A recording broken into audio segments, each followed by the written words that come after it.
ಆರಾಧಿಸಿ ಕೇಳ್ತಾರೆ. ಅವ್ರ ಈಗ ಆರಾಧಿಸಲ್ಲ ನಾವು ಅಂದ್ರೆ ನೀವು ಸ್ಥಾಪಿಸಿದ ಬಂಗಾರವಿದನ್ನು ನಾವು ಆರಾಧಿಸಲ್ಲ ಅಂತ ಹೇಳ್ತಾ ಇದಾರೆ. ಹಾಗಾಗಿ ರಾಜ ಹೇಳ್ತಾ ಇದ್ದಾನೆ, ನಿಮ್ನ ಆರಾಧಿಸ್ತಾ ಅಂದ್ರೆ ದಗ್ಗ ದಗ್ಗುವ ಉರಿಯ ಆ ವೇಳೆಗೆ ನಿಮ್ಮನ್ನ ಹಾಕ್ತೀನಿ ನಾನು. ಆದ್ರೆ ನಿಮ್ಮ ಕಾಪಾಡಬಲ್ಲ ದೇವರು ಯಾರಿದ್ದಾರೆ ನಾನ್ ನೋಡ್ತೀನಿ ಅನ್ನೋ ಒಂದು ವಿಷಯ ಹೇಳ್ತಾ ಇದ್ದಾರೆ. ಹಾಗೆ ಆ ಮುಂದೆ ನೋಡೋಗುತ್ತಾ 19ನೇ ವಚನದಲ್ಲಿ ನಬೂಜಕರಿಗೆ ತುಂಬಾ ಕೋಪ ಬರುತ್ತೆ ಇವ್ರು ಆರಾಧಿಸಲ್ಲ ಅಂತ ಹೇಳುವಾಗ. ಅವ್ರು ಧೈರ್ಯವಾಗಿ ಹೇಳ್ತಾರೆ, ನಾವು ನಿಮ್ಮ ಬಂಗಾರ ಪ್ರತಿಮೆ ಆರಾಧಿಸಲ್ಲ ಅಂತ ಹೇಳ್ಬಿಟ್ಟು. ಹಾಗಾಗಿ ಅವನಿಗೆ ತುಂಬಾ ಕೋಪ ಬಂದು ಅವರು ಮಾಮೂಲಿ ಬೆಂಕಿಗಿಂತ 7ರಷ್ಟು ಬೆಂಕಿ ಜಾಸ್ತಿ ಮಾಡಿ ಅವ್ರನ್ನ ಆವಿಗೆ ಅಂದ್ರೆ ಅವ್ರು ಏನ್ ಅವಸ್ಥೆ ಇರ್ತಾರೆ ಅವರ ಪೇಟ ಇದೆಲ್ಲ ಇರುತ್ತೆ ಹಾಗೇನೆ ಅದಕ್ಕೆ ಆಜ್ಞೆ ಮಾಡ್ತಾನೆ.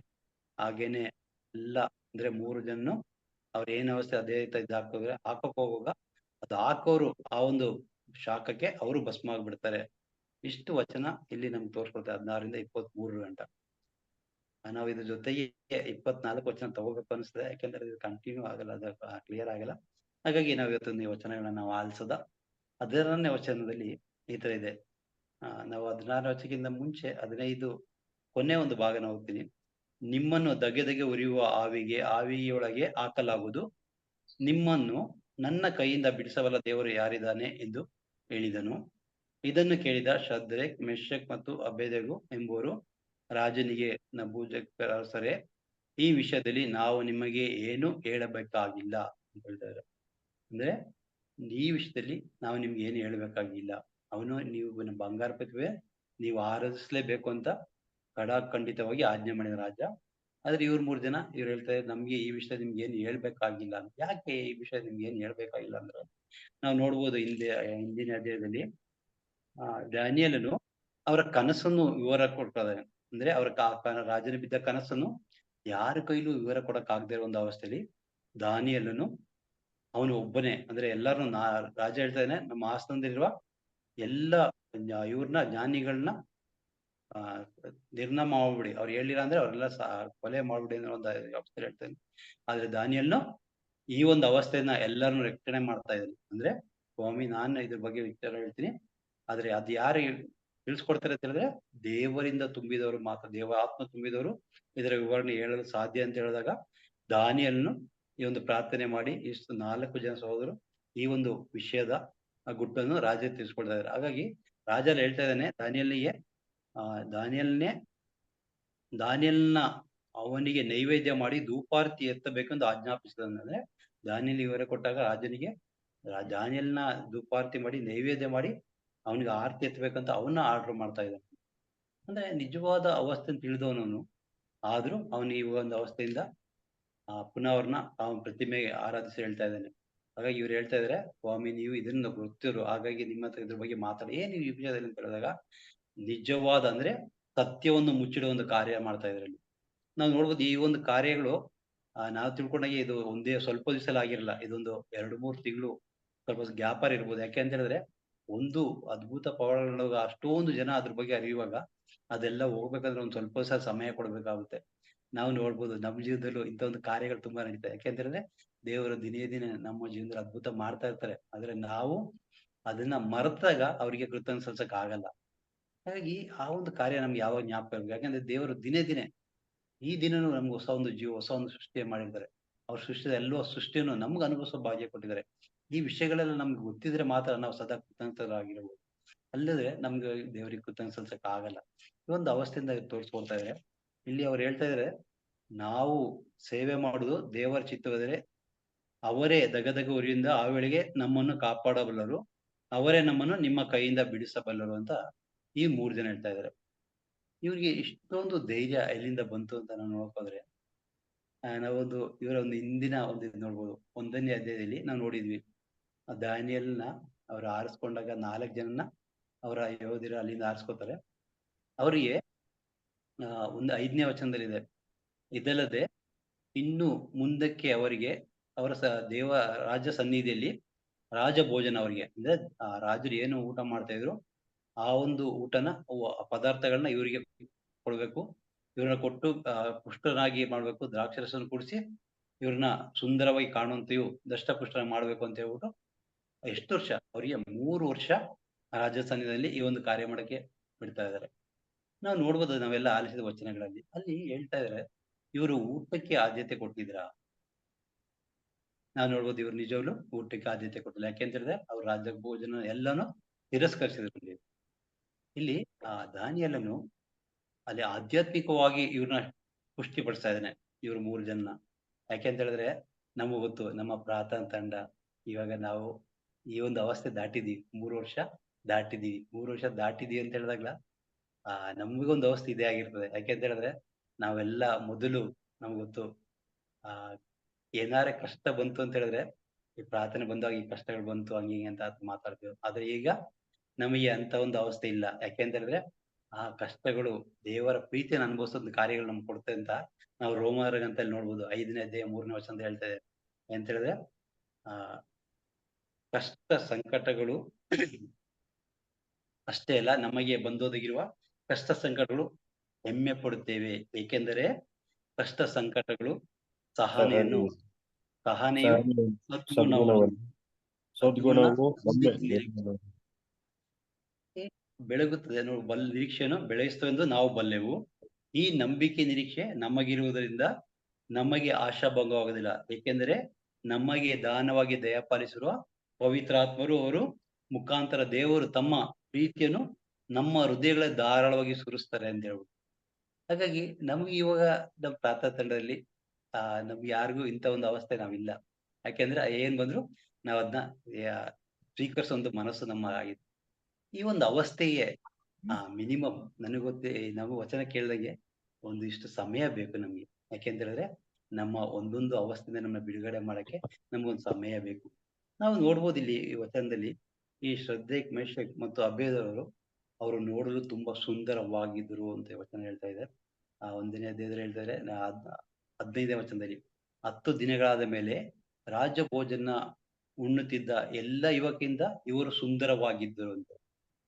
ನಾವು ನೋಡ್ಬೋದು ನಮ್ಗೆ ಈ ಒಂದು 3 ವರ್ಷದಿಂದ ನಮ್ದು ಈ ಒಂದು ಪ್ರಾತಃ ತಂಡದಲ್ಲಿ ಪವಿತ್ರ ಆತ್ಮ ದಿನೇ ದಿನೇ ನಮ್ಮನ್ನ ಕರೆದಿಸಿ ಕೂರಿಸಿದ್ದಾರೆ. ನಾವು ಆಧ್ಯಾತ್ಮಿಕವಾಗಿ ತುಂಬಾ ಸಿದ್ಧತೆಯಾಗಿ ನಮ್ದೊಂದು ಪ್ರಕಾಶವನ್ನ ಮಾಡಿದ್ದಾರೆ. ನಾವು ನೋಡ್ಬೋದು ಜಾಯ್ ಸರ್, ನಮ್ಮ ತೇಜಸ್ ಸರ್, ನಮ್ಮ henry brother, Joachim brother, Dayal sir ಇವರೆಲ್ಲ ನಮ್ಗೆ ಕಾಣಿಸ್ಕೊತಾರೆ. ಆದ್ರೆ ಬಾಕಿಯವರು ಆಧ್ಯಾತ್ಮಿಕವಾಗಿ ಎಷ್ಟು ಆಗಿದ್ದಾರೆ ನಮ್ಗೆ ಗೊತ್ತಾಗ್ತಾ ಇಲ್ಲ. ನಿಜವಾದ ಕಾರ್ಯವಿದೆ. ಯಾಕೆಂತ ಹೇಳಿದಾಗ ನಾವು ಆಧ್ಯಾತ್ಮಿಕವಾಗಿ ಬೆಳೆಯುವಾಗ ನಮ್ಮ ಆ ಒಂದು ಪ್ರಸನ್ನತೆ, ನಮ್ಮ ಪ್ರಕಾಶಮಾನ ನಮ್ಮ ನಿಜವಾಗ್ಲೂ ದೇವರೆಡೆ ಕರೆದಂತ ಒಂದು ಕಾರ್ಯ ಆಗಿದೆ. ಯಾವಾಗ ನೋಡಿ ಈ ಒಂದು ಕಾರ್ಯ ತೋರ್ಸ್ಕೊಳ್ತಾ ಇದ್ರು, ಇವ್ರು 3 ಜನ ಇಷ್ಟೊಂದು ಧೈರ್ಯವಾಗಿ ಮಾತಾಡಕ್ಕೆ ಅವರಿಗೆ ಪವಿತ್ರಾತ್ಮನ ಶಕ್ತಿ ಕೊಡ್ತಾ ಇದೆ. ಇಲ್ಲಿ ಯೇಸು ವಚನದಲ್ಲಿ ಹೇಳ್ತಾರೆ ಅಂತ ಹೇಳಿದ್ರೆ, ದೇಹವನ್ನು ಕೊಂದಾಕೋರಿಗೆ ನೀವು ಹೆದರಬೇಡಿ, ಆತ್ಮವನ್ನು ಕೊಡುವೊಬ್ಬರಿದ್ದಾರೆ ಅವ್ರಿಗೆ ನೀವು ಹೆದರ್ಬೇಕು ಅಂದ್ರು.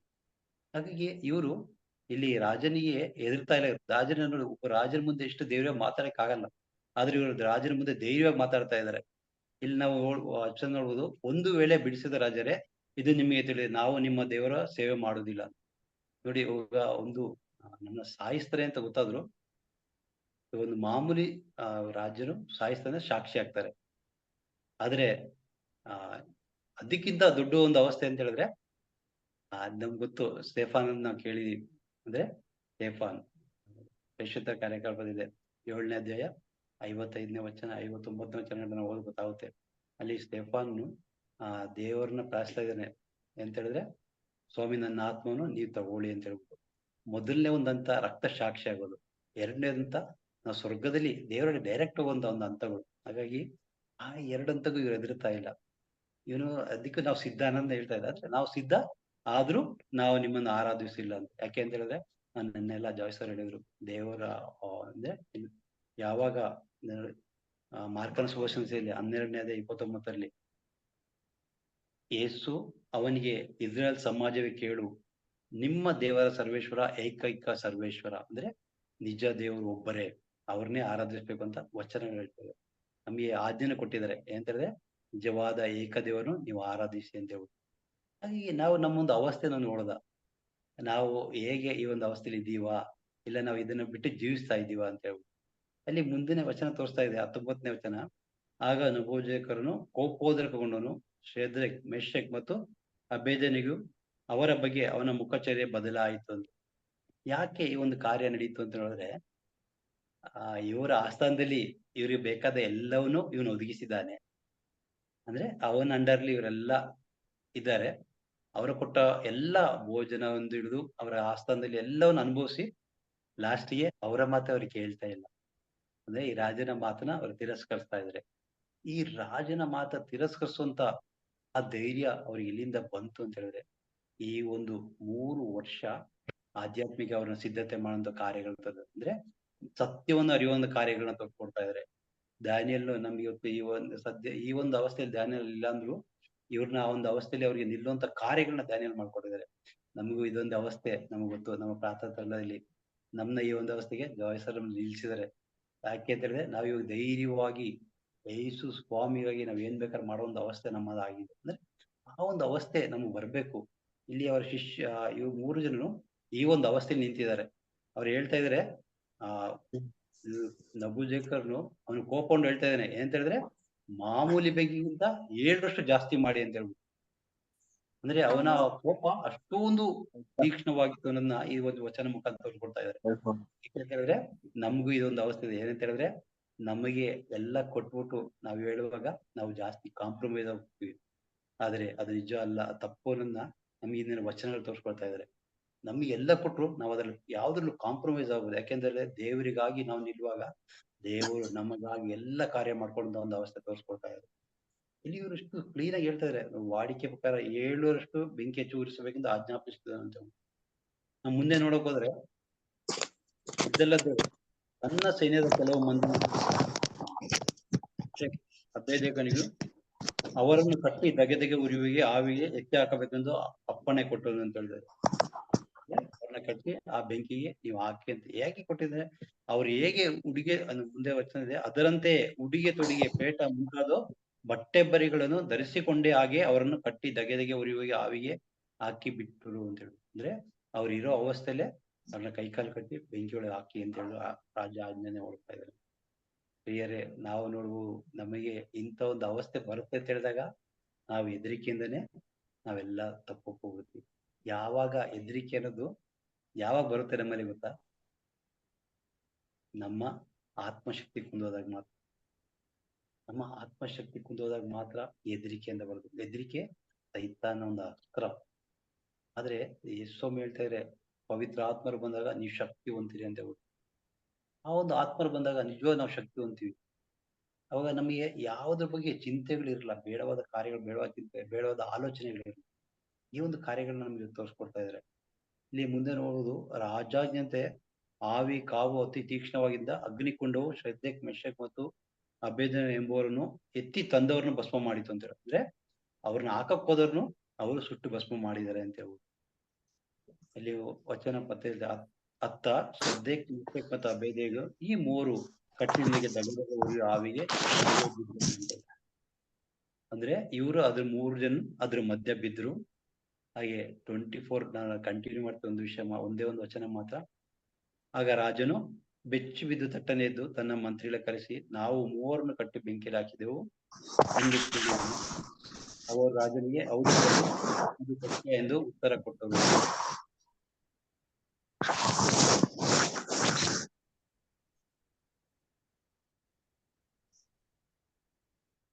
ಇಲ್ಲಿ ರಾಜರು ಹೇಳ್ತಾ ಇದ್ರೆ ನಾನು 3ರನ್ನ ಹಾಕ್ದು ಅಲ್ಲಿ 4 ಜನ ನಾವು ಕಾಣ್ತಾ ಇದ್ವಿ ಅಂತ ಹೇಳ್ಬಿಟ್ಟು.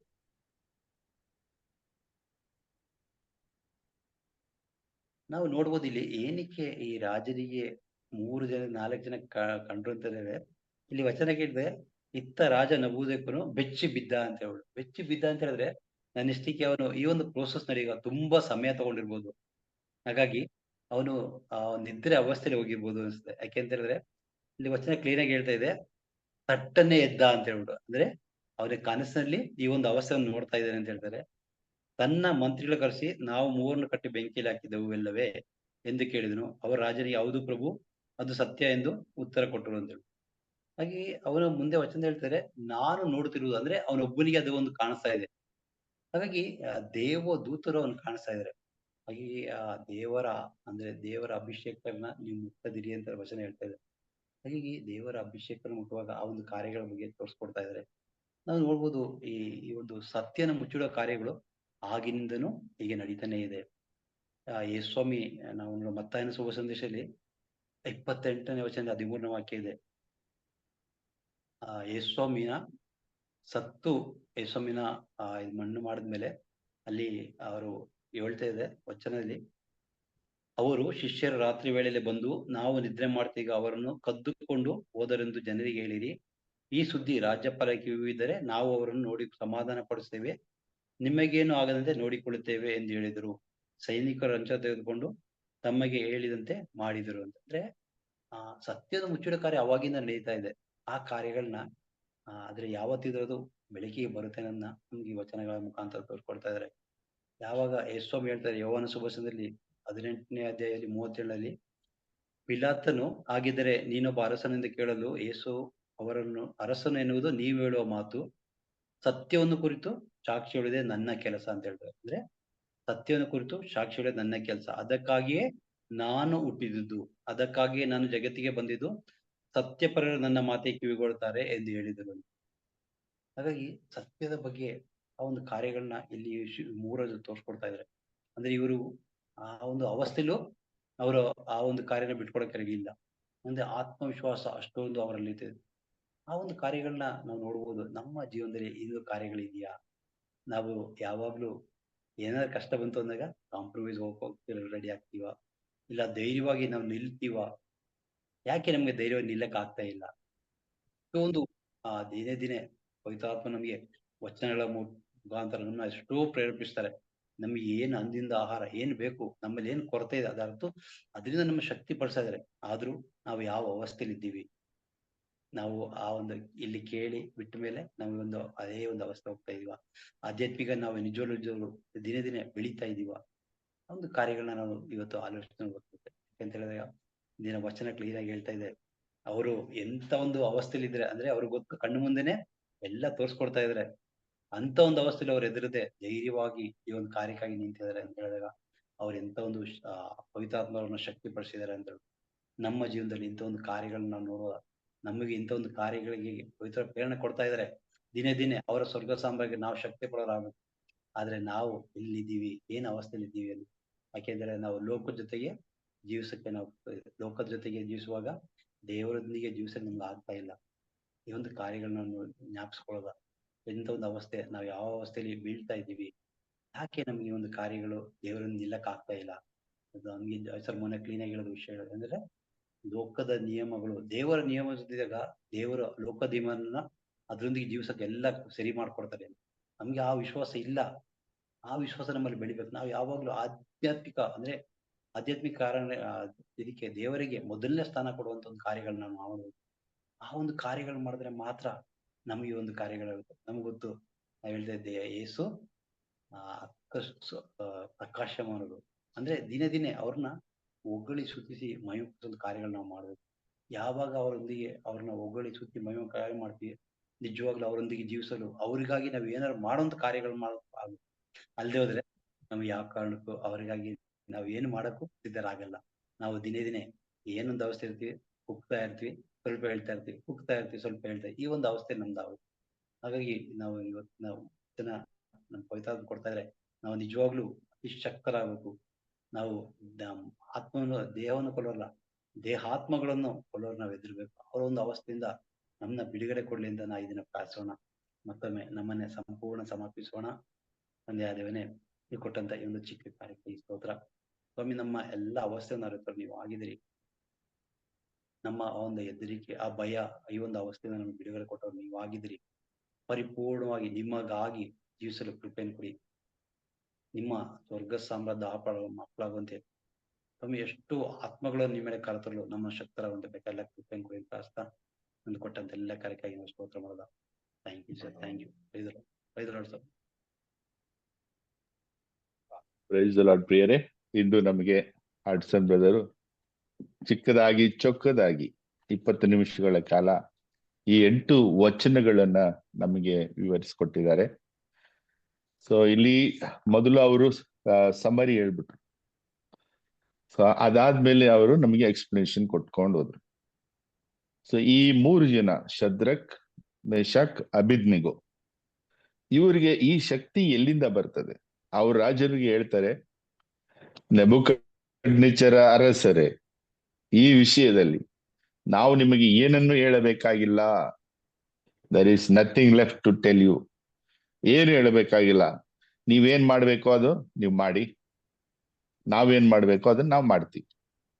ಸೊ ಇದರಲ್ಲಿ ಏನು ಕಾಂಪ್ರಮೈಸ್ ಇಲ್ಲ, ಹೆಚ್ಚೇನು ಹೇಳೋದಿಲ್ಲ. ಈ ಒಂದು ಧೈರ್ಯ, ಈ ಒಂದು ಕನ್ವಿಕ್ಷನ್ ಅವರಿಗೆ ಎಲ್ಲಿಂದ ಬಂತು?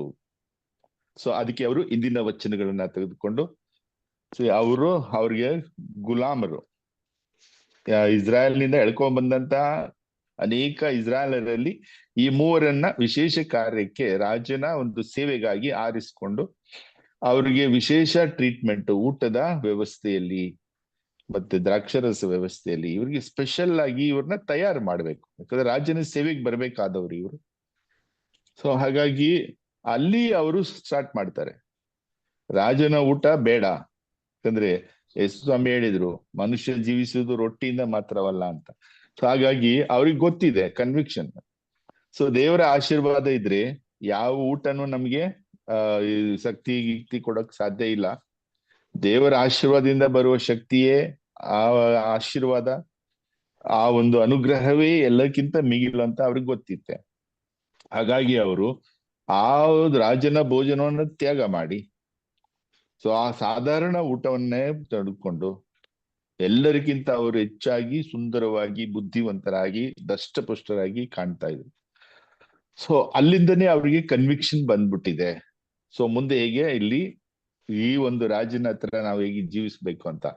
ಸೊ ರಾಜನ ಅವರು ಲೆಕ್ಕಕ್ಕೆ ಇಟ್ಟಿಲ್ಲ, ಅವರು ಲೆಕ್ಕಕ್ಕೆ ಇಟ್ಟಿರೋದು ಸರ್ವೇಶ್ವರ ದೇವರನ್ನ ಮಾತ್ರ. ಸೊ ಮುಂದೆ ಅದು ಏನೇ ಬರ್ಲಿ ನೋಡೋಣ, ಸಾಯ್ಬೇಕಾ ಸಿದ್ಧ. ಸೊ ಅವ್ರು ಹೇಳ್ತಾ ಇದ್ರೆ, ಸ್ಟೀಫನನ ಮೊದಲ ರಕ್ತಸಾಕ್ಷಿಯಾಗಿ ಅವರು ಸಾಯೋದಕ್ಕೂ ಸಿದ್ಧ, ಎರಡನೇದಾಗಿ ರಕ್ತಸಾಕ್ಷಿಯಾಗಿ ಸಿದ್ಧ, ಎರಡನೇದಾಗಿ ಸ್ವರ್ಗದಲ್ಲಿ ವಾಸ, ಸ್ವರ್ಗವನ್ನ ಆಗ್ಲೇ ನೋಡ್ತಾ ಇದ್ದಾನೆ. ಸೊ ಹಾಗೆ ಇವ್ರಿಗೂ ಕೂಡ ಸ್ವರ್ಗ ಆಗ್ಲೇ ಕಾಣ್ತಾ ಇದೆ. ದೇವರ ಸನ್ನಿಧಿಯಲ್ಲಿ ಜೀವಿಸೋದು ಈ ಲೋಕದ ಯಾವುದು ಮ್ಯಾಚ್ ಇಲ್ಲ. ಸೊ ಅಲ್ಲಿ ಬೇಗ ಅಲ್ಲಿಗೆ ಹೋದ್ರೆ ಇನ್ನು ದೇವರ ಸನ್ನಿಧಿಯಲ್ಲಿ ಇರ್ಬೋದಲ್ಲ ಅನ್ನೋದು ಆ ಕನ್ವಿಕ್ಷನ್ ಅವ್ರಿಗೆ ಬಂದಿದೆ. ಸೊ ಹಾಗಾಗಿ ಈ ಮೂವರನ್ನ ಹೋಲಿಸ್ಕೊಂಡು ನಮಗೆ ಹೇಳಿದ್ರು, ನಾವು ಈ ಮೂವರು ವ್ಯಕ್ತಿಗಳು 3 ವರ್ಷಗಳ ಕಾಲ ಸೊ ಈ ಒಂದು ಆರೈಕೆಯಲ್ಲಿ ಬೆಳುತ್ತಾರೆ, ವಿಶೇಷವಾದ ಆರೈಕೆ. ಆದ್ರೆ ಅವರು ಸಾಧಾರಣವಾಗಿ ಜೀವಿಸ್ತಾರೆ. ಸೊ ನಾವು 3 ವರ್ಷಗಳಿಂದ ನಾವು ಈ ಮರಿಯನ್ ಪ್ರಾರ್ಥನಾ ತಂಡಕ್ಕೆ ಈ ಒಂದು ವಿಶೇಷ ಆರೈಕೆಯಲ್ಲಿ ನಾವಿದ್ದೇವೆ, ಆಧ್ಯಾತ್ಮಿಕ ಆರೈಕೆಯಲ್ಲಿ. ನಾವು ಎಷ್ಟರ ಮಟ್ಟಿಗೆ ಈ ಮೂವರಾಗಿ ನಾವು ಕನ್ವಿಕ್ಷನ್ ಆಗಿ ಹೊಂದಿದ್ದೇವೆಯಾ, ಸತ್ಯಕ್ಕಾಗಿ ನಿಲ್ತೇವಾ, ದೇವರಿಗಾಗಿ ನಿಲ್ತೇವಾ ಎಂಬುದನ್ನ ನಮಗೆ ತಿಳಿಸ್ಕೊಟ್ಟಿದ್ದಾರೆ. ನಮ್ಮ ಅವಸ್ಥೆಯನ್ನು ಅವರು ತೋರಿಸ್ಕೊಟ್ಟಿದ್ದಾರೆ. ಮತ್ತೆ ಉಳಿದ ಹಾಗೆ ಎಲ್ಲ ಒಂದೊಂದು ವಚನಗಳನ್ನ ಅವರು ಎಕ್ಸ್ಪ್ಲೇನ್ ಮಾಡಿಕೊಟ್ಟಿದ್ದಾರೆ, ಬಹಳ ಅರ್ಥಪೂರ್ಣವಾಗಿ. ನಮ್ಗೆ ಗೊತ್ತು, ಅವರು ಹೆಚ್ಚಾಗಿ ಅಧ್ಯಯನ ಮಾಡೋದಕ್ಕಿಂತ ಪ್ರಾರ್ಥನೆಯಲ್ಲಿ ಅವರು ಈ ಒಂದು ಜ್ಞಾನವನ್ನ ಪಡ್ಕೊಂಡಿದ್ದಾರೆ. ಸೊ ಹಾಗಾಗಿ ಅದು ನಿಜವಾಗ್ಲೂ ಅವರ ಹೃದಯದಿಂದ ಬರುವಂತ ಮಾತುಗಳು ಅಂತ ನನ್ಗೆ ಅನ್ನಿಸ್ತು. So thank you Hudson brother, thank you so much. Thank you. ಪ್ರಿಯರೇ, ನಾವು ಇದನ್ನ ನೋಡ್ಬೇಕಾದ್ರೆ ಸೊ ಇಲ್ಲಿ ಒಂದು ಪವಾಡಕ್ಕೆ ರೆಡಿ ಸಿದ್ಧ ಇದೆ.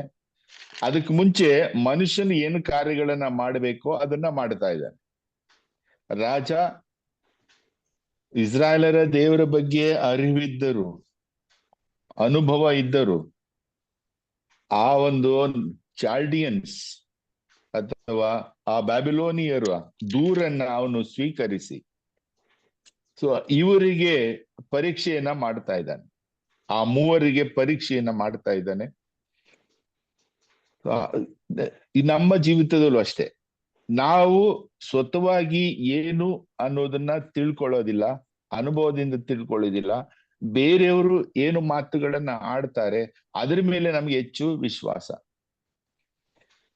ಹಾಗೆ ದೇವರ ವಾಕ್ಯದಕ್ಕಿಂತ ಹೆಚ್ಚಾದ ವಿಶ್ವಾಸ ನಮಗೆ ಬೇರೆಯವರು ಹೇಳುವ ಮಾತುಗಳಲ್ಲೇ.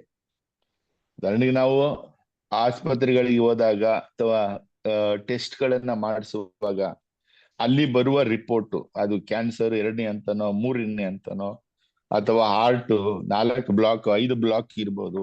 ಸೊ ಈ ತರ ರಿಪೋರ್ಟ್ ಬಂದಾಗ ನಾವು ಡಾಕ್ಟರ್ ನಮ್ಮನ್ನ ಫುಲ್ ಎದುರಿಸ್ಬಿಡ್ತಾರೆ. ಇದು ತುಂಬಾ ಕಷ್ಟದಲ್ಲಿದೆ, ಹಾಗೆ ಹೀಗೆ ಅದಾಗ್ಬೇಕು, ಇದಾಗ್ಬೇಕು, ಇಷ್ಟು ಖರ್ಚಾಗದೆ ಅಷ್ಟು ಖರ್ಚಾಗ್ಬೇಕು. ಆ ಸಮಯದಲ್ಲಿ ನಾವು ಯಾವುದನ್ನು ವಿಶ್ವಾಸಿಸ್ತೀವಿ? ದೇವರ ವಾಕ್ಯದಲ್ಲಿ ವಿಶ್ವಾಸಿಸ್ತೀವ, ಇಲ್ಲ ಡಾಕ್ಟರ್ ಹೇಳುವ ಇದರಲ್ಲಿ ವಿಶ್ವಾಸಿಸ್ತೀವ? ಸೊ ಹೆಚ್ಚಾಗಿ ನಾವು ಆ ರಿಪೋರ್ಟ್ಗಳನ್ನೇ ವಿಶ್ವಾಸ ಹೊಂದುತ್ತೀವಿ, ಡಾಕ್ಟರ್ ಹೇಳುವುದನ್ನೇ ನಂಬಿಬಿಡ್ತೀವಿ. ಸೊ ಹಾಗಾಗಿ ನಾವು ಹೆಚ್ಚು ನರಳಾಟಕ್ಕೆ ಹೋಗ್ತೀವಿ. ಆ ರೋಗ ನಮ್ಮಲ್ಲಿ ಸದ್ಯ ಬೇಗ ವಾಸಿ ಆಗೋದಿಲ್ಲ, ಎಷ್ಟೆಷ್ಟೋ ಖರ್ಚು ಮಾಡ್ಬೇಕು. ಅದ್ರ ಬದಲು ನಾವು ದೇವರಲ್ಲಿ ವಿಶ್ವಾಸ ಇಟ್ಟು, ಯಾಕಂದ್ರೆ ಯೇಸು ಸ್ವಾಮಿ ಶಿಲುವೆ ಮೇಲೆ ಎಲ್ಲವನ್ನ ಮಾಡಿ ಇಟ್ಟಿದ್ದಾರೆ. ಸೊ ಅದನ್ನ ನಾವು ಪ್ರಾರ್ಥಿಸಿ, ವಚನದ ಮೂಲಕ ಪ್ರಾರ್ಥಿಸಿ ಪಡ್ಕೋಬೇಕು, ವಿಶ್ವಾಸದ ಮೂಲಕ ಪಡ್ಕೋಬೇಕಷ್ಟೆ. ಆದ್ರೆ ಈ ಮೂವರು ಮಾಡುವುದು ಅದೇ ಕಾರ್ಯವನ್ನ, ಮೂವರು ಅದೇ ಕಾರ್ಯವನ್ನ ಮಾಡ್ತಾ ಇದ್ದಾರೆ. ಅವ್ರಿಗೆ ಯಾವ ಒಂದು ಭಯನೂ ಇಲ್ಲ. ಗೊತ್ತು, ಅವ್ರು ನೋಡ್ತಾ ಇದ್ದಾರೆ, ಒಂದ್ ಕಡೆ ಅಲ್ಲಿ ಆವಿಗೆಯನ್ನ ಸಿದ್ಧ ಮಾಡ್ತಾ ಇದ್ದಾರೆ, ಬೆಂಕಿಯನ್ನ ಹಚ್ತಾ ಇದ್ದಾರೆ, ದೊಡ್ಡ ದೊಡ್ಡ ಕಟ್ಟಿಗೆಗಳನ್ನ ತಂದು ಅಲ್ಲಿ ಹಾಕ್ತಾ ಇದ್ದಾರೆ. ಅದು 7 ಪಟ್ಟು ತೀಕ್ಷ್ಣವಾದಂತಹ ಬೆಂಕಿ. ಎಷ್ಟು ತೀಕ್ಷ್ಣವಾಗಿತ್ತು ಅನ್ನೋದಕ್ಕೆ ಅಲ್ಲಿ ಒಂದು ಉದಾಹರಣೆ ಕೊಡ್ತಾ ಇದ್ದಾರೆ. ಸೊ ಮೇಷಕ್, ಶದ್ರಕ್, ಅಬೇದ್ನೆಗೋ ಈ ಮೂವರು ಕಟ್ಟಿನೊಂದಿಗೆ ದಗನ ಉರಿಯುವಾಗಿ ಅವ್ರನ್ನ ಎತ್ತಾಕ್ಲಿಕ್ಕೆ ಬರ್ತಾರಲ್ಲ ಆ ಸೈನಿಕರು, ಶೂರರು, ಅವರೇ ಸುಟ್ಟಿ ಭಸ್ಮ ಆಗ್ಬಿಡ್ತಾರೆ. ಅಂದ್ರೆ ಬೆಂಕಿ ಎಷ್ಟು ತೀಕ್ಷ್ಣವಾಗಿತ್ತು, ನಿಜಕ್ಕೂ ಹತ್ರ ಹೋದ್ರೂ ಕೂಡ ಅದು ಸುಟ್ಟಾಗ್ತಾ ಇತ್ತು ಅನ್ನೋದು ನಮ್ಗೆ ಗೊತ್ತಾಗ್ತದೆ. ಇಂತಹ ಪರಿಸ್ಥಿತಿ ಇದ್ರೂನು ಕೂಡ ಅವರು ಇದನ್ನೆಲ್ಲ ನೋಡ್ತಾ ಇದ್ರು, ಅವ್ರಿಗೆ ಯಾವ ಭಯನೂ ಇಲ್ಲ. ರಾಜನ ಬಗ್ಗೆ ಆಗ್ಲಿ, ಆ ಬೆಂಕಿ ಬಗ್ಗೆ ಆಗ್ಲಿ, ಅಲ್ಲಿ ನೋಡ್ತಾ ಇರೋರ ಬಗ್ಗೆ ಆಗ್ಲಿ, ಅವ್ರಿಗೆ ಇನ್ನೂ ಖುಷಿ ಆಗ್ತಾ ಇತ್ತು, ಯಾಕಂದ್ರೆ ಅವ್ರು ದೇವರಿಗೆ ಸಾಕ್ಷಿ ಆಗ್ತಾ ಇದೀವಿ. ಸೊ ಇಂಥ ಒಂದು ಕನ್ವಿಕ್ಷನ್ ನಮ್ಗೆ ಇದರಲ್ಲಿ ಇದೆಯಾ ಅಂತ ಸಮಯದಲ್ಲಿ ನಾವು ಅದ್ರಿಗೆ ಏನಾಗ್ತಾ ಇತ್ತು, ನಮ್ಮ ರಿಯಾಕ್ಷನ್ ಏನಾಗ್ತಾ ಇತ್ತು? ಖಂಡಿತ ರಾಜನ್ ಹೋಗಿ ಕಾಲಿಗೆ ಬಿದ್ದು ಆಯ್ತು ಬಿಟ್ಬಿಡಿ, ನಿಮ್ಮ ಎಲ್ಲ ನೋಡ್ ಕೇಳ್ತೀವಿ ಅಂತ ಹೇಳ್ಬಿಟ್ಟು ನಾವು ಮಾಡ್ತಾ ಇದ್ವೋ ಏನೋ. ಆದ್ರೆ ಖಂಡಿತ ಅಷ್ಟೊಂದು ಧೈರ್ಯ, ಅಷ್ಟೊಂದು ಆ ಒಂದು ಕನ್ವಿಕ್ಷನ್ ನಮ್ಗೆ ಇನ್ನು ಬಂದಿದೆಯಾ ಅನ್ನೋದೇ ನಮ್ಗೆ ಪ್ರಶ್ನೆ. ಯಾಕಂದ್ರೆ ಸಣ್ಣ ಪುಟ್ಟ ಟೆಸ್ಟ್ ಬಂದಾಗ್ಲೇ ನಮ್ಮ ಬಂಡವಾಳ ಗೊತ್ತಾಗ್ಬಿಡ್ತದೆ. ಸೊ ಈ ಮೂವರ ಮೂಲಕ ನಮ್ಗೆ ತಿಳಿಸೋದು ಏನು ಅಂತ ಹೇಳಿದ್ರೆ, ದೇವರಿಗಾಗಿ ನಿಂತರೆ, ವಿಶ್ವಾಸದಲ್ಲಿ ನಿಂತರೆ ಸ್ಟೀಫನನ ಹಾಗೆ ಮತ್ತೆ ಈ ಮೂವರು ಹಾಗೆ ದೇವರು ನಮ್ಮನ್ನ ಕಾಪಾಡ್ತಾರೆ. ಮುಂದೆ ಬರ್ತದೆ ಅದು, ದೇವರು ನಮ್ಮನ್ನ ಕಾಪಾಡ್ತಾರೆ. ಎಂಥದೇ ಸ್ಥಿತಿ ಆಗ್ಲಿ, ಎಂಥದೇ ಪರಿಸ್ಥಿತಿ ಆಗ್ಲಿ ಕಾಪಾಡ್ತಾರೆ. ಅಂದ್ರೆ ಆ ಒಂದು ಕನ್ವಿಕ್ಷನ್ ನಮ್ಗೆ ಬರ್ಬೇಕಷ್ಟೆ. ಅದು ಇನ್ನೂ ಪೂರ್ಣವಾಗಿ ಬಂದಿಲ್ಲ. ಅದು ಸ್ವಲ್ಪ ಸ್ವಲ್ಪ ನಾವು ಈಗ ಹಡ್ಸನ್ ಬ್ರದರ್ ಹೇಳಿದಾಗೆ ಸ್ವಲ್ಪ ಸ್ವಲ್ಪ ಪಡ್ಕೊಳ್ತಾ ಇದ್ದೀವಿ. ಅದು ಎಷ್ಟು ಉಳಿಸ್ಕೊತೀವಿ ಮುಂದಕ್ಕೆ ಅದು ದೊಡ್ಡ ಪ್ರಶ್ನೆನೇ ಕೂಡ. ಯಾಕಂದ್ರೆ ಈ ಒಂದು ಅವರಲ್ಲಿ ಒಂದು ಕಾಲು ಗಂಟೆ ಅವರಲ್ಲಿ ನಾವು ನಿಜಕ್ಕೂ ತೀಕ್ಷ್ಣವಾಗಿರ್ತೀವಿ. ಆದ್ರೆ ಸಂಜೆ ಆಗ್ತಾ ಇದ್ದಾಗ್ಲೇ ರಾತ್ರಿ 8-9 ಗಂಟೆ ಅಷ್ಟರಲ್ಲಿ ನಮ್ಮ ಅವಸ್ಥೆ ಹೇಗಿರ್ತದೆ ನಮ್ಗೆ ಗೊತ್ತಿದೆ. ಸೊ ಪ್ರಿಯರೇ, ಹಾಗಾಗಿ ಈ ಒಂದು ಘಟನೆಯಲ್ಲಿ ನಾವು ಕಲಿಬೇಕಾಗಿರೋದೇನು? ನಮ್ಮ ಮುಂದೆ ಎಷ್ಟೇ ಕಷ್ಟಗಳು, ಲೋಕದಲ್ಲಿ ಕಷ್ಟಗಳಿದೆ, ಸ್ವಾಮಿನೇ ಅದನ್ನ ಮೊದಲೇ ಹೇಳ್ಬಿಟ್ಟಿದ್ದಾರೆ. ಕಷ್ಟದ ದಾರಿನೇ, ಕಷ್ಟದ ಜೀವನವೇ ಇದು ಕ್ರಿಸ್ತಿಯ ಜೀವನ, ವಿಶ್ವಾಸದ ಜೀವನ ಅಂದ್ರೆ ಇದೇ ಆಗಿದೆ, ಕಷ್ಟದ ಜೀವನವೇ.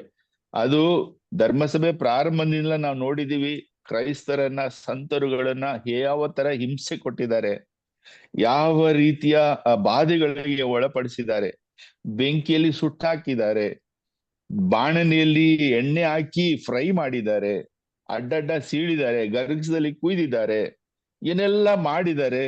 ಸೊ ಆದ್ರೂ ಅದನ್ನೆಲ್ಲ ಸಹಿಸ್ಕೊಳ್ಳೋ ಶಕ್ತಿ ಯಾರು ಕೊಡ್ತಾರೆ? ದೇವರು ಕೊಡ್ತಾರೆ. ಆ ಸಹಿಸ್ಕೊಳ್ಳಕ್ಕೆ ಆ ಒಂದು ಹಂತಕ್ಕೆ ನಾವು ಬರ್ಬೇಕಾದ್ರೆ ನಮ್ಮ ವಿಶ್ವಾಸ ಎಷ್ಟಿರ್ಬೇಕು, ನಮ್ಮ ದೈವಿಕ ಪ್ರಜ್ಞೆ ಎಷ್ಟಿರ್ಬೇಕು, ನಾವು ಸ್ವರ್ಗದಲ್ಲಿ ವಾಸಿಸುವವರಾಗಿ ಇರ್ಬೇಕು. ಸೊ ಆ ಒಂದು ಕನ್ವಿಕ್ಷನ್ ನಮಗೆ ಇವತ್ತು ಸಿಗ್ತಾ ಇದೆ. ಸೊ ಹಾಗಾಗಿ ಪ್ರಿಯರೇ, ನಾವು ಮರಿಯನ್ ಪ್ರಾರ್ಥನಾ ತಂಡದಲ್ಲಿರುವವರು ಒಂದು ಸ್ವಲ್ಪ ಇನ್ನೂ ಹೆಚ್ಚಿನ ರೀತಿನಲ್ಲಿ ಈ ವಚನಗಳನ್ನ ಆಲಿಸುವಾಗ ಅದೆಲ್ಲ ನಮಗೆ ಬಲ, ಅದೆಲ್ಲ ದೇವರು ಕೊಡುವ ನಮ್ಗೆ ಶಕ್ತಿ, ನಮ್ಮ ವಿಶ್ವಾಸದ ಬೆಳವಣಿಗೆಯ ಶಕ್ತಿ. ಇದನ್ನ ನಾವು ಸ್ವಲ್ಪ ನಮ್ಮಲ್ಲಿ ಸೇರಿಸ್ಕೊಳ್ತಾ, ನಮ್ಮಲ್ಲಿ ತುಂಬಿಕೊಳ್ತಾ, ನಾವು ಬರುವಂತ ಮೊದಲು ನಾವು ಲೈಫ್ ಸಿಚುವೇಶನ್ ಅಲ್ಲಿ, ಅಂದ್ರೆ ನಮ್ಮ ದಿನನಿತ್ಯದ ಜೀವನದಲ್ಲಿ ಬರುವಂತಹ ಸಣ್ಣ ಕಷ್ಟಗಳನ್ನ, ತೊಂದರೆಗಳನ್ನ ಸಮಸ್ಯೆಗಳನ್ನ ಈ ಮೂವರ ಹಾಗೆ ದೇವರಿದ್ದಾರೆ, ದೇವರು ಕಾಪಾಡ್ತಾರೆ. ಹೇಳಿದ್ರಲ್ಲ, ಒಂದ್ ವೇಳೆ ಕಾಪಾಡ್ಲಿಲ್ಲ ಅಂದ್ರೂ ಪರವಾಗಿಲ್ಲ. ಯಾಕಂದ್ರೆ ಕಾಪಾಡ್ಲಿಲ್ಲ ಅಂದ್ರೆ ಅದು ಒಂದು ವಿಟ್ನೆಸ್ ಇರ್ಬೋದು, ಅದರಲ್ಲಿ ದೇವರ ಒಂದು ಯೋಜನೆ ಇರಬಹುದು. ಆದರೆ ಸ್ವರ್ಗ ಮತ್ತು ಪ್ರಾಪ್ತಿ ಖಂಡಿತ, ಸ್ವರ್ಗವಾಸ ದೇವರ ಜೊತೆ ವಾಸ ಖಂಡಿತ, ನಿತ್ಯ ಜೀವ ಖಂಡಿತ. ಸೊ ಆ ಒಂದು ಕನ್ವಿಕ್ಷನ್ ಬರ್ತದೆ. ಇಲ್ಲಿ ಏನೇ ನರಳಾಟಗಳಿದ್ರು, ಏನೇ ಹಿಂಸೆ ಸಹನೆಗಳಿದ್ರು, ಸೊ ಅದೆಲ್ಲ ನಮ್ಮ ಒಳ್ಳೇದಕ್ಕೆ. ಪ್ರೀತಿಸುವ ದೇವರು, ಖಂಡಿಸುವ ದೇವರು. ನಮ್ಮನ್ನು ಖಂಡಿಸ್ತಾರೆ, ನಮ್ಮನ್ನ ತಿದ್ದುತ್ತಾರೆ, ಪರೀಕ್ಷೆಗೆ ಒಳಪಡಿಸ್ತಾರೆ. ಸೊ ಈ ಒಂದು ಕನ್ವಿಕ್ಷನ್ ಅಲ್ಲಿ ನಾವು ಜೀವಿಸೋಣ ಅಂತ ಹೇಳ್ತಾ, ಈ ಒಂದು ಕನ್ವಿಕ್ಷನ್ ನಮ್ಗೆ ಬಂದ್ಬಿಟ್ರೆ, ಆ ಒಂದು ಮಾರ್ಗದಲ್ಲಿ ನಾವು ಇದ್ರೆ ಯಾವ ಸಮಸ್ಯೆಯು ನಮಗೆ ಎದುರು ಬರ್ಲಿಕ್ಕೆ ಸಾಧ್ಯ ಇಲ್ಲ. ಬೆಂಕಿ ಅಲ್ಲ, ನೀರಲ್ಲ, ಬಿರುಗಾಳಿ ಅಲ್ಲ, ಭೂಕಂಪ ಅಲ್ಲ, ಏನೇ ಬಂದ್ರೂನು ನಾವು ಸುತ್ತಮುತ್ತ ನಾವು ನೋಡ್ತಾ ಇದ್ದೇವೆ ಯಾವ ರೀತಿ ಚಂಡಮಾರುತಗಳು, ಭೂಕಂಪಗಳು, ಲಾವಾರಸಗಳು ಎಲ್ಲ ಬಂದು ಜನರಿಗೆ ತೊಂದರೆ ಮಾಡ್ತಾ ಇದೆ, ಕಷ್ಟ ಪಡ್ತಾ ಇದ್ದಾರೆ. ಸೊ ಈವನ್ ಬೇರೆಯವರಿಂದ ಹಿಂಸೆ ಬಾಧೆಗಳು ಏನೇ ಬಂದ್ರೂನು ನಾವು ಕ್ರೈಸ್ತರ ಅಂದ್ರೆ ಯೇಸು ಸ್ವಾಮಿ ಹಿಂಬಾಲಕರಾಗಿ ಆ ಮೂವರ ಹಾಗೆ ಆ ಒಂದು ಕನ್ವಿಕ್ಷನ್ ನಮಗೆ ಬರಲಿ, ದೇವರು ಕೊಡಲಿ ಅಂತ ಪ್ರಾರ್ಥಿಸೋಣ ಪ್ರಿಯರೇ. Praise the lord. ಏನ್ರಿ brother? Praise the lord brother. ನನಗೆ ರೀಕ್ಯಾಪ್ ಕೊಡ್ಲಿಕ್ಕೆ ಉಂಟು. ಅದರಿಂದ ಇವತ್ತು ಹಡ್ಸನ್ ಅವರು ದೇವರು ಅವರಿಗೆ ಪ್ರೇರಣೆ ಕೊಟ್ಟ ಹಾಗೆ ಅವರು ಈ ಪಾಠವನ್ನು ವಿವರಿಸಿದರು. KJ ಬ್ರದರ್ ಅದಕ್ಕೆ ಪೂರಕವಾಗಿ ಎಲ್ಲ ವಚನಗಳನ್ನು ವಿವರಿಸಿದರು. ನಾನು ಹೇಳುವುದೆಂದರೆ, ಇವತ್ತು ಈ ಬೋಧನೆ ಯಾರಿಗೆ ಸಿಕ್ಕಿತು? ಇದು ನಮಗೆ ಸಿಕ್ಕಿತು. ಈ ನಮಗೆ ಸಿಕ್ಕಿದ ಪ್ರಕಾರ ನಾವು ಓದುವಾಗ ಯಾರ ಮಕ್ಕಳು ನಾವು? ಯಾರ ಮಕ್ಕಳೆಂತ ನಾವು ಹೇಳ್ತೇವೆ? ನಾವು ದೇವರ ಮಕ್ಕಳಂತ ಹೇಳುವಾಗ ದೇವರು ಅವರ ರಾಜ್ಯದ ಬಗ್ಗೆ ನಮ್ಗೆ ವಿವರಿಸ್ತಾರೆ. ಇದು ಸಂಸಾರದ ರಾಜ್ಯದ ಬಗ್ಗೆ ಅಲ್ಲ. ನೆಬೂಕದ್ನೆಚ್ಚರ್ ಅಲ್ಲಿ ಇದ್ರು, ನೆಬೂಕದ್ನೆಚ್ಚರ್ ಅವರ ರಾಜ್ಯದ ಬಗ್ಗೆ ಹೇಳ್ತಾರೆ. ನೆಬೂಕದ್ನೆಚ್ಚರ್ ಅಲ್ಲಿ ಕನಸು ದಾನಿಯೇಲನು ವಿವರಿಸುವಾಗ ಏನು ಹೇಳಿದ್ದ? ಶಿರ ಮಾತ್ರ ಬಂಗಾರದ್ದು, ಅದು ನೀವು ಅಂತ ಹೇಳಿದ. ಆದ್ರೆ ನೆಬೂಕದ್ನೆಚ್ಚರ್ ಏನ್ ಮಾಡಿದ? ಸ್ವಲ್ಪ ಆಗ ಅಡ್ಡ ಬಿದ್ದ, ನಮಸ್ಕಾರ ಎಲ್ಲ ಮಾಡಿದ, ಎಲ್ಲ ಇದು ಮಾಡಿದ, ಮರುದಿವಸವೇ ಮರೆತು ಬಿಟ್ಟ. ನಮ್ಮ ಅವಸ್ಥೆ ಕೂಡ ಅದೇ. ಓದುತ್ತೇವೆ, ತಕ್ಷಣ ಇದು ಜಾಯ್ ಬ್ರದರ್ಗೆ, ಇದು KJ ಬ್ರದರ್ಗೆ, ಇದು ದಯಾಳ್ ಬ್ರದರ್ಗೆ, ಜೋಕಿಮ್ ಬ್ರದರ್ಗೆ, ಹೆನ್ರಿ ಬ್ರದರ್ಗೆ ಅಂತ ಹೇಳಿ ಬಿಟ್ಟು ಬಿಡ್ತೇವೆ. ಈಗ ಇವತ್ತು ನಮ್ಗೆ ಮಾತಾಡಿದ್ರು. ನಾನು ನಾಡಿದ್ದು 10-11 ತಾರೀಕಿಗೆ ನನಗೆ ರೀಕ್ಯಾಪ್ ಕೊಡ್ಲಿಕ್ಕೆ ಉಂಟು. ನಾನು ಅದಕ್ಕೋಸ್ಕರ ಸಿದ್ಧ ಮಾಡ್ತಾ ಇದ್ದೇನೆ. ಒಂದು ಹೋಮ್ ವರ್ಕ್ ನಾನು ಕೊಡಲಿಕ್ಕೆ ಇಚ್ಛಿಸ್ತೇನೆ. ಇವತ್ತು ಶದ್ರಾಗ್, ಮೇಷಾಗ್, ಅಬೇದ್ನೆಗೋನ ಜಾಗದಲ್ಲಿ ನಾವು ಇದ್ದೇವೆ. ನಾನು, ವೆರೋನಿಕಾ, ಹಿಲಾರಿಯಾ, ಜೋಕಿಮ್ ಬ್ರದರ್ ಎಲ್ಲ ನಾವು ಇದ್ದೇವೆ. ಹಾಗಿರುವಾಗ ಈಗ ರಾಜರು ನಮಗೆ ಒಂದು ಆರ್ಡರ್ ಕೊಡ್ತಾರೆ. ನಾನು ಒಂದು ಮೂರ್ತಿ ಮಾಡಿದ್ದೇನೆ, ಈಗ ನಮ್ಗೆ ಆರ್ಡರ್ ಸಿಗ್ತಾ ಉಂಟಲ್ಲ, ಗರ್ವಾಪ್ಸಿ ಅಂತ ಹೇಳಿ ಆಗ್ಬೇಕಂತೆಲ್ಲ ಆರ್ಡರ್ ಬಂದಿದೆ ಅಲ್ಲ. ಈಗ ನಾವು ನಾವೆಲ್ಲ ನಮ್ಮ ಪೂರ್ವಜರ ಎಲ್ಲ ಹಿಂದೂ ಧರ್ಮದಿಂದ ಕನ್ವರ್ಟ್ ಆದವ್ರೆ, ನಾವೆಲ್ಲ ಕನ್ವರ್ಟೆಡ್. ಅದರಿಂದ ನೀವು ತಿರುಗಿ ಬರ್ಬೇಕಂತ ಹೇಳಿ ಅಲ್ವೋ? ಈ ಆದೇಶ ಇನ್ನು ಬರ್ತದೆ. ಈಗ ಪ್ರಯತ್ನ ನಡೆಯುತ್ತಾ ಉಂಟು. ಎಲ್ಲಿ ದೇವರು ನಡುವೆಗೆ ಬಂದು ಸ್ವಲ್ಪ ತಾಪತ್ರೆ ಆಗ್ತಾ ಉಂಟು. ಅದರಿಂದ ಈ ಪರಿಸ್ಥಿತಿಯಲ್ಲಿ ನಾವು ಇದ್ರೆ, ಈ ದಾನಿಯೇಲನ 3ನೇ ಅಧ್ಯಾಯ 15ನೇ ವಚನ, ಇದರ ಮೇಲೆ ಎಲ್ಲರೂ ಚಿಂತನೆ ಮಾಡಿ, ನಾವು ಹಾಗಿದ್ದರೆ ಏನು ಮಾಡುತ್ತಿದ್ದೆವು? ರಾಜರು ನಮ್ಗೆ ಈಗ ಆರ್ಡರ್ ಕೊಡ್ತಾರೆ, ಮೋದಿ ರಾಜರು ನಮ್ಗೆ ಆರ್ಡರ್ ಕೊಡ್ತಾರೆ, ಎಣಿಸಿ ಗರ್ವಾಪಸಿ ಬರ್ದಿದ್ರೆ ನಿಮ್ಮನ್ನು ಫಿನಿಶ್ ಮಾಡ್ತೇವೆ. ಆಗ ನಾವು ಏನು ಹೇಳ್ತೇವೆ? ಏನೆಲ್ಲ ದೇವರಿಗೆ ಹೇಳ್ತೇವೆ, ಏನೆಲ್ಲ ರಾಜರಿಗೆ ಹೇಳ್ತೇವೆ ಅಂತ ಹೇಳಿ ಒಂದು 7-8 ಆದ್ರೂ ಪ್ರಶ್ನೆಗಳನ್ನು ತಮಗೆ ಹಾಕಿ, ಇದರಿಂದ ನಾವು ಹೇಗೆ ಬದುಕಿ ಉಳಿಯಬೇಕು? ಬದುಕಿ ಅಲ್ಲಿ ಇಲ್ಲಾದ್ರೆ ಕೊಂದಾಗ್ತಾರಲ್ಲ, ವಾಪಸ್ ಆಗದಿದ್ರೆ ಅವ್ರು ಕೊಂದಾಗ್ತಾರೆ. ಹಾಗಾದ್ರೆ ನಾನು ಉಳಿಯದಿದ್ರೆ ಹೇಗೆ ಪ್ರಸಾರ ಮಾಡೋದು? ನಾವು ಪ್ರಚಾರ ಮಾಡೋದಿಲ್ಲ. ನ್ಯೂಸ್ ಪೇಪರ್ನಲ್ಲಿ ಎಲ್ಲ ಪ್ರಚಾರಗಳು ಬರುತ್ತವೆ, ಆದ್ರೆ ದೇವರು ನಮಗೆ ನಮ್ಮ ಧರ್ಮದ ಬಗ್ಗೆ ಪ್ರಚಾರ ಮಾಡಲಿಕ್ಕೆ ಹೇಳಲಿಲ್ಲ, ಪ್ರಸಾರ ಮಾಡಲಿಕ್ಕೆ ಹೇಳಿದ್ದು. ಆಕಾಶವಾಣಿ ಅದು ಪ್ರಸಾರ. ಆ ಪ್ರಸಾರ ಮಾಡಿದ್ರೆ ಅದು ಹೋಗಿ ಎಲ್ಲಿಯಾದ್ರೂ ಮುಟ್ಲೇಬೇಕು. ಪ್ರಚಾರ ಮಾಡಿದ್ರೆ ಅದು ಅಲ್ಲಿ ಇರುತ್ತದೆ, ಈ ಪ್ರಚಾರ ಇಲ್ಲಿ ಬರ್ಲಿಲ್ಲ ಅಂತೇಳಿ. ನಾವು ಕ್ರಿಸ್ತಿಯರು ದೇವರ ವಾಕ್ಯವನ್ನು ಪ್ರಸಾರ ಮಾಡೋದು, ಪ್ರಚಾರ ಮಾಡುವುದಲ್ಲ. ಪ್ರಚಾರ ಬಿಸ್ನೆಸ್ ಅಲ್ಲಿ ಮಾತ್ರ ಪ್ರಚಾರ ಮಾಡ್ತಾರೆ, ನಾವು ಪ್ರಸಾರ ಮಾಡೋದು. ಅದು ದೇವರ ವಾಕ್ಯ ಫಲ ಕೊಟ್ಟೇ ಕೊಡುತ್ತದೆ, ಫಲ ಕೊಡದೆ ಅದು ಹಿಂದಿರುಗಿ ಬರುವುದಿಲ್ಲ ಅಂತೇಳಿ ದೇವರು ಹೇಳುವಾಗ ಎಷ್ಟು ಮಟ್ಟಿಗೆ ನಾವು ಈ ವಚನಗಳನ್ನು ನಂಬುತ್ತೇವೆ. ನಾವು ಈ ಪರಿಸ್ಥಿತಿಯಲ್ಲಿ ಇದ್ದೇವೆ. 3:15 ಮೇಲೆ ನೀವು ಚಿಂತನೆ ಮಾಡಿ. ಈಗ ನಾನು ಆ ದಿವಸ ಇದನ್ನೆಲ್ಲ ನಾನು ಚಿಂತನೆ ಮಾಡಿ ಬರೀತಾ ಇದ್ದೇನೆ. ಅದು 11 ತಾರೀಕು 10 ತಾರೀಕಿಗೆ ನಾನು ರೀಕಾಪ್ ಕೊಡ್ತೇನೆ. 3:15 ಮೇಲೆ ಆ ಜಾಗದಲ್ಲಿ ನಾವುಗಳು ಇದ್ದೇವೆ. ನಾವು ರಾಜರಿಗೆ ಏನು ಆನ್ಸರ್ ಕೊಡ್ತೇವೆ? ಏನು ಕೊಡಬಹುದು ಅಲ್ವಾ? ನಾನು ಹೇಳ್ತೇನೆ, ಸ್ವಾಮಿ ನಾನು ಬದುಕು ಉಳಿದರೆ ಪ್ರಸಾರ ಮಾಡಬಹುದಲ್ಲ, ಇಲ್ಲ ಇದ್ರಾಗುದಿಲ್ಲ. ನಿಮ್ಗೆ ಗೊತ್ತಲ್ಲ ಸ್ವಾಮಿ. ಆದ್ರಿಂದ ನಿಮ್ಮ ಕ್ಷಮಿಸುವ ದೇವರಲ್ಲ, ನನ್ನನ್ನು ಕ್ಷಮಿಸಿಬಿಡಿ. ನಾನು ರಾಜರೇ ಈ ಒಂದು ಸಲ ನಾನು ನಮಸ್ಕಾರ ಮಾಡ್ತೇನೆ ಅಲ್ವಾ? ನನ್ನ ಬಗ್ಗೆ ಹೇಳುದು. ಯಾಕೆ? ನಾನು ಉಳಿದರೆ ಮಾತ್ರ ಪ್ರಸಾರ ಮಾಡಬಹುದಲ್ಲ. ಈ ಒಂದು ಸಲ ನಾನು ಪ್ರಸಾರ ಮಾಡ್ತೇನೆ. ಯಾಕೆ? ನೀವು ಕ್ಷಮಿಸುವ ದೇವರು, ಅದು ನಂಗೆ ಗೊತ್ತು. ಆದ್ರಿಂದ ನಾನು ಹೋಗಿ ಪಾಪ ನಿವೇದನೆಗೆ ಹೋಗಿ ನಾನು ಕ್ಷಮೆಯಾಚನೆ ಕೇಳ್ತೇನೆ, ನಿಮ್ಮ ಹತ್ರ ಕೂಡ ಹೇಳ್ತೇನೆ ಅಂತ ಹೇಳಿ ಅಂಥದ್ದು ಒಂದು 7-8 ಪ್ರಶ್ನೆಗಳು ನಮಗೆ ಹಾಕಿ ನಮ್ಮಿಂದ ಎಂತ ಉತ್ತರ ಬರ್ಬಹುದು? ಕಾಂಪ್ರಮೈಸ್ ಮಾಡುವ ಜನರಾಗಿದ್ದೇವೆ ನಾವು. ನೀವು ಸಂಡೇ ಟು ಸಂಡೇ ನೀವು ಚರ್ಚಿಗೆ ಹೋಗ್ಬೇಕಂತ ಹೇಳಿ ಬರೆದಿದ್ದಾರ. ವರ್ಷಕ್ಕೆ 1 ಸಾರಿ ನೀವು ಪರಮ ಪ್ರಸಾದ ಸ್ವೀಕಾರ ಮಾಡ್ಬೇಕಂತ ಹೇಳ್ತಾರೆ. ಆದ್ರೆ ನಾವೆಲ್ಲರೂ ಯಾಕೆ ಸಂಡೇ ಓಡಿ ಹೋಗ್ತೇವೆ? ಇಲ್ಲ ಇದ್ರೆ ಬದಿ ಮನೆಯವ್ರು ಕೇಳ್ತಾರೆ, ಪೂಜೆಗೆ ಹೋಗ್ಲಿಲ್ವಾ? ಅದೇ ನೀನು ದೊಡ್ಡ ಪಾಪಿ ಅಂತ ಹೇಳಿ ತೀರ್ಮಾನ ಮಾಡಿಬಿಡ್ತಾರೆ ಅವರು. ಅಂತ ಪರಿಸ್ಥಿತಿಯಲ್ಲಿ ನಾವೆಲ್ಲರೂ ಇದ್ದೇವೆ. ಅವರು ಪೂಜೆಗೆ ಹೋಗುದಿಲ್ಲ, ಅವರು ಜಪಸರ ಮಾಡೋದಿಲ್ಲ. ಆದ್ರೆ ಅವರು ನನ್ನಂತ ದುಷ್ಟನಲ್ಲ. ಕೋಪ ಮಾಡ್ತಾ ಇರ್ತಾನೆ, ಜಗಳ ಮಾಡ್ತಾ ಇರ್ತೇನೆ, ಅಸೂಯೆ ಮಾತುಗಳನ್ನು ಮಾತಾಡ್ತಾ ಇದ್ದೇನೆ ಅಂತ ಮಾತಾಡಿ ಇದು ಪೂಜೆಗೆ ಹೋಗಿ ಪ್ರಯೋಜನ ಏನು? ಇದು ನಮಗೆಲ್ಲ ಇದು ದೈವಿಕ ವಾಕ್ಯಗಳು.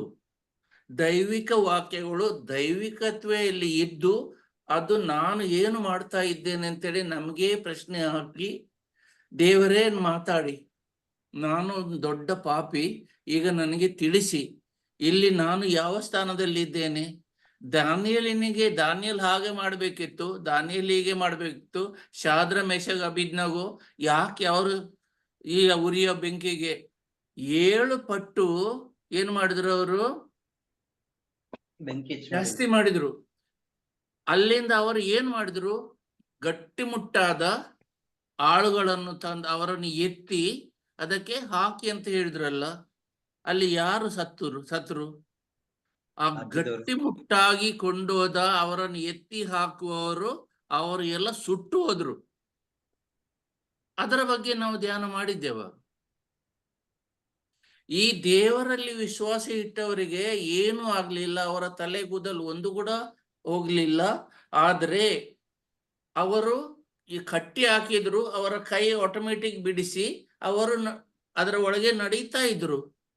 ಇದರ ಬಗ್ಗೆ ನಾವು ಚಿಂತನೆ ಮಾಡ್ತೇವ? ದೇವರಲ್ಲಿ ವಿಶ್ವಾಸ ಇಟ್ಟವರಿಗೆ ದೇವರು ಹೇಗೆ ರಕ್ಷಣೆ ಕೊಡ್ತಾರೆ? ಅವರ ಕಟ್ಟುಗಳು ಬಿಚ್ಚಿ ಹೋಗಿದ್ದೆವು. ಅವರು ಅಲ್ಲಿ 4ನೇ ಜನ ಇದ್ದರು. ಆದ್ರೆ ಯೇಸುನ ಮೇಲೆ ಇಲ್ಲಿ ಕಂಪ್ಯಾರಿಸನ್ ಕೂಡ, ಯೇಸು ಮತ್ತೆ ಆ ರಾಜ ಸಂಸಾರದ ಮತ್ತೆ ಇದು ಅದರನ್ನು ಹೋಲಿಕೆಯನ್ನು ಮಾಡಿ ಅವರು ವಿವರಿಸಿದ್ದಾರೆ. ನಾವು ಧ್ಯಾನ ಮಾಡ್ತೇವಾ ಇದರ ಬಗ್ಗೆ? ಗಟ್ಟುಮುಟ್ಟಾದ ಆ ಆಳುಗಳು ಭಸ್ಮವಾಗಿ ಹೋದ್ರಲ್ಲಿ ಅವರ ಮುಂದೆ. ಆದ್ರೆ ಇವರಿಗೂ ಏನೂ ಆಗ್ಲಿಲ್ಲ. ತಲೆ ಕೂದಲು ಕೂಡ ಆ ಸುಡುವ ಎಂದು ಅದರ ಸ್ಮೆಲ್ ಕೂಡ ನೋಡಿದ, ಅದು ಕೂಡ ಇಲ್ಲ. ಇದೆಲ್ಲ ನಾವು ಓದುವಾಗ ಏನು ನಾವು ಎಣಿಸ್ತೇವೆ? ನಾವು ಧರ್ಮದ ಹಿಂದೆ ಓಡಿ ಹೋಗ್ತೇವ, ಯೇಸುನ ಹಿಂದೆ ಹೋಗ್ತೇವ?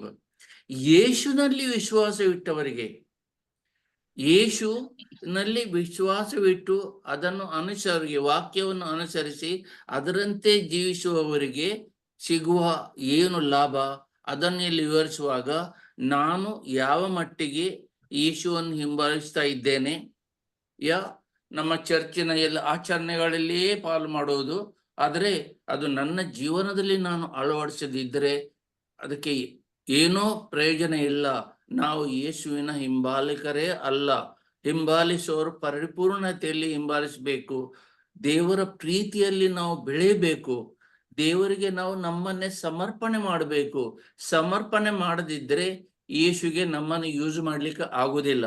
ಒಂದು ಪೆನ್ ಹೇಗೆ ನನ್ನ ಕೈಗೆ ಸಿಕ್ಕಿದರೆ ನಾನು ಹಡ್ಸನ್ನ ನಗುಮುಖ ಬಿಡಿಸಬಹುದು, ಆದರೆ ಅದು ಪೆನ್ ಇಬ್ಬರು ಹಿಡಿದರೆ ನಾನು ಮತ್ತೆ ಹಡ್ಸನ್ ಬಿಡಿಸ್ಲಿಕ್ಕೆ ಆಗ್ತದ?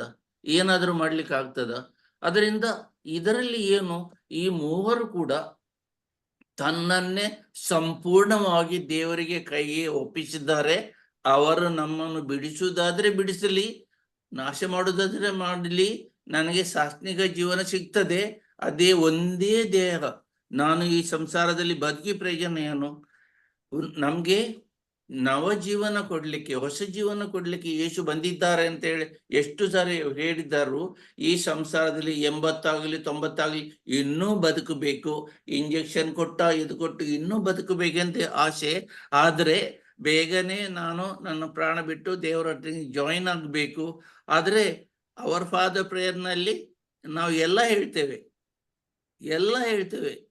ನಮ್ಮ ಮರ್ಯಾದಲ್ಲಿ ಮರಿಯಮ್ಮನವ್ರಿಗೆ ಹೇಳುವ ಮರಣದ ಸಮಯದಲ್ಲಿ ನಾವು ಹೇಳ್ತೇವಲ್ಲ, ಯಾರಿಗಾದ್ರೂ ಹೇಳ್ತೇವೆ, ಆದ್ರೆ ಅರ್ಥ ಮಾಡ್ತೇವ ಮರಣದ ಬಗ್ಗೆ? ಅಯ್ಯೋ ಅದರ ಬಗ್ಗೆ ಮಾತಾಡಬೇಡಿ, ಆದ್ರೆ ಪ್ರಾರ್ಥನೆಯಲ್ಲಿ ನಾವು ಹೇಳ್ತಾ ಇದ್ದೇವೆ. ಮರಣದ ಸಮಯದಲ್ಲಿ ನಮಗೆ ಅದು ನಾವು ಯೋಚನೆ ಮಾಡದೆ ಹೇಳ್ತಾ ಇದ್ದೇವೆ. ಪ್ರಯೋಜನ ಉಂಟಾ? ಹಾಗಿರುವಾಗ ಇದೆಲ್ಲ ದಾನಿಯೇಲನ ಗ್ರಂಥ ಅದು ಬಹಳ ಉತ್ತಮವಾದ ಹೀಗೆ ಜಾಯ್ ಬ್ರದರ್ ತೆಗೆಯಲಿಲ್ಲ. ಇದನ್ನು ನಮ್ಗೆ ಕಂಪೇರ್ ಮಾಡ್ಬೇಕು. ನಾವು ಯಾವ ಸ್ಥಾನದಲ್ಲಿ ಇದ್ದೇವೆ? 3:15 ಬಗ್ಗೆ ಸ್ವಲ್ಪ ಎಷ್ಟು ಪ್ರಶ್ನೆ ನಿಮ್ಗೆ ಹಾಕಬಹುದು ನೀವೇ, ಅದಕ್ಕೆ ಏನು ಉತ್ತರ ನೀವು ಕೊಡಬಹುದು. ಇದು ದೇವರ ಮುಂದೆ ನಮಗೆ ದೇವರ ಪ್ರಶ್ನೆ ಆಗ್ತಾ ಇದ್ದಾರೆ. ಈಗ ನೀವೇ ಸಾದ್ರ ಮೆಷಗ್ ಅಭಿಜ್ಞಾಗ ಈಗ ನೀವು ಹೇಳಿ, ಇಂಥ ಪ್ರಕರಣ ಬಂದ್ರೆ ನೀವು ಏನು ಮಾಡ್ತೀರಿ? ಇದಕ್ಕೆ ಒಂದು 7-8 ಪ್ರಶ್ನೆಗಳನ್ನು ಹಾಕಿ ಉತ್ತರ ತಯಾರು ಮಾಡಿ. ಆ ದಿವಸ ನಾನು ಬಂದಾಗ ನೀವೆಲ್ಲ ಮನೆಯಲ್ಲಿ ಸೈಲೆಂಟ್ ಆಗಿ ಕೂತ್ಕೊಳ್ತೀರಾ ಅಥವಾ ಬರ್ತೀರಾ? ಈ 7-8 ಪ್ರಶ್ನೆಗಳನ್ನು ನಿಮ್ಗೆ ಹಾಕಿ, ಆ ಪ್ರಶ್ನೆಗಳನ್ನು ನಾನು ನನಗೆ ಹಾಕಿದ ಪ್ರಶ್ನೆಗಳನ್ನು ನಿಮ್ಗೆ ತಿಳಿಸ್ತೇನೆ. ಆ ದಿವಸ ನಿಮ್ಗೆ ಇದರ ಬಗ್ಗೆ ಸರಿಯಾಗಿ ಅರ್ಥ ಆಗ್ತದೆ. ಅದರಿಂದ ಇಂದು ಹರ್ಸನ್ ಕೂಡ ಮತ್ತೆ ಅದಕ್ಕೆ ಪೂರಕವಾಗಿ KG ಬ್ರದರ್ ಕೂಡ ನಮ್ಗೆ ವಾಕ್ಯಗಳನ್ನು ತಿಳಿಸಿದ್ದಾರೆ. 1ನೇ ಅಧ್ಯಾಯ 2ನೇ ಅಧ್ಯಾಯ ವಿವರಿಸಿದ್ದಾರೆ. ಇದರ ನಾವು ದೈವಿಕ ಅರ್ಥಗಳನ್ನು ಕಂಡು ಹಿಡಿಬೇಕು. ಪ್ರತಿಯೊಂದಕ್ಕೂ ಒಂದು ದೈವಿಕ ಅರ್ಥ ಉಂಟು. ಅದು ಏನು, ಅದರ ಅರ್ಥ ಏನು? ಇದು ದೈವಿಕ ಪ್ರೇರಣೆಯಿಂದ ಬರೆಯಲ್ಪಟ್ಟ ಪುಸ್ತಕವಾಗಿದೆ. ಆದ್ರಿಂದ ಇದನ್ನು ಓದುವಾಗ ನಾವು ದೈವಿಕ ವಿಚಾರಗಳಲ್ಲಿ, ಸಂಸಾರದ ವಿಷಯಗಳಲ್ಲಿ ಅಲ್ಲ, ಆ ವಿಷಯಗಳನ್ನು ಮನುಷ್ಯನ ಓದಿದರೆ ಮಾತ್ರ ನಮ್ಗೆ ಪವಿತ್ರಾತ್ಮನ ಪ್ರೇರಣೆಯಿಂದ ಎಲ್ಲ ಲಭಿಸುವುದು. ನಿಮಗೆ ಹಡ್ಸನ್ ಮತ್ತೆ KG ಬ್ರದರ್ ನಿಮಗೆ ಥ್ಯಾಂಕ್ಸ್. ಒಳ್ಳೆಯ ರೀತಿಯಲ್ಲಿ ನೀವು ವಿವರಿಸಿದ್ದೀರಿ. ನಾನು ಒಂದು ಪ್ರಶ್ನೆ ಕೊಟ್ಟಿದ್ದೇನೆ, ಅದಕ್ಕೆ ಎಲ್ಲ ಉತ್ತರ ತಯಾರು ಮಾಡಿ 3ನೇ ರೀಕ್ಯಾಪಿನ ದಿವಸ ತಪ್ಪದೆ ಬನ್ನಿ. ಜಾಯ್ ಬ್ರದರ್ ಅದು ಹಾಕ್ತಾರಲ್ಲ, ಪರವಾಗಿಲ್ಲ ಇವತ್ತು ಬರ್ದಿದ್ರೆ, ಹೆನ್ರಿ ಬ್ರದರ್ ಸುಮ್ಮನೆ ನನ್ನ ಹೆಸರು ಕರೆದ್ರೆ ಪ್ರಾಬ್ಲಮ್ ಅಲ್ವಾ ಅಂತ ಹೇಳಿ ಕೂತ್ಕೊಳ್ಬೇಡಿ. ದೈವಿಕತೆಯಲ್ಲಿ ಬರಬೇಕಾದ್ರೆ ಎಂತ ಎಲ್ಲ ಪ್ರಶ್ನೆಗಳಿಗೆ ನಾವು ತುತ್ತಾಗಬೇಕು. Praise the lord. Praise the lord brother. ಜೋಕಿಂ ಬ್ರದರ್ ರೆಕಾರ್ಡ್ ಆಫ್ ಮಾಡ್ಕೊಳ್ಳಿ ಹೆನ್ರಿ ಬ್ರದರ್.